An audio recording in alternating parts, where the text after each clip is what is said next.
सुशांत सिंह राजपूत के कुक नीरज से पूछताछ की है सीबीआई ने सुशांत सिंह राजपूत के गेस्ट हाउस में। जी हाँ, क्या कुछ बातें रिवील हुई हैं, चलिए आपको बताते हैं। Hello guys, welcome to Movies Adda. मैं हूं ज्योति नाहक। सीबीआई को सारी जिम्मेदारी सौंप दी सुप्रीम कोर्ट ने सुशांत सिंह राजपूत के केस में, और उसके बाद से ही सुशांत सिंह राजपूत के इस केस में एक नया ट्विस्ट आया है, क्योंकि सीबीआई के हाथ में ये पूरा मुद्दा चला गया है, जो कि पूरा देश, पूरी दुनिया के लोग जो भी सुशांत के लिए जस्टिस चाहते हैं वो सभी चाहते थे। अब मैं आपको बता दूं कि सीबीआई को ऑर्डर्स आते ही सीबीआई नेक्स्ट डे से ही सक्रिय हो गई है, और उसके बाद से लगातार इन्वेस्टिगेशन चालू है। और सिर्फ इतना ही नहीं, बल्कि नीरज से लेकर दीपेश सावंत से लेकर सिद्धार्थ पिटानी से लेकर हर किसी से इन्वेस्टिगेशन की जा चुकी है।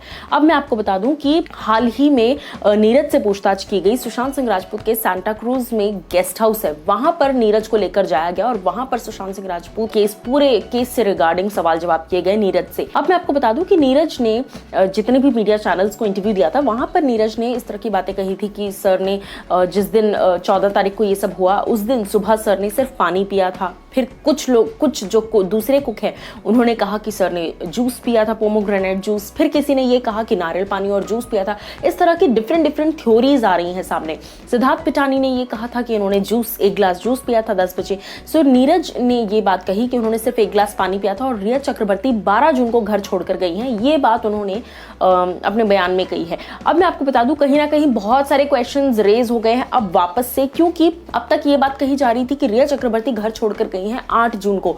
8 तारीख को रिया घर छोड़कर गई हैं, 8 तारीख को घर छोड़कर गई हैं, लेकिन अब नई डेट सामने आ चुकी है 12 जून। या तो नीरज ने गलती से ये डेट बोली है, या फिर कहीं ना कहीं और भी बहुत चीज़ें जो है अब वो क्वेश्चनेबल हो गई हैं कि नीरज जो है कहीं अपने ही स्टेटमेंट्स में फंस ना जाए। पर देखना ही होगा कि क्या कुछ और चीज़ें रिवील होती है नीरज के बयान से। आप लोग क्या कुछ कहना चाहेंगे, आप मुझे बताइए कमेंट सेक्शन में।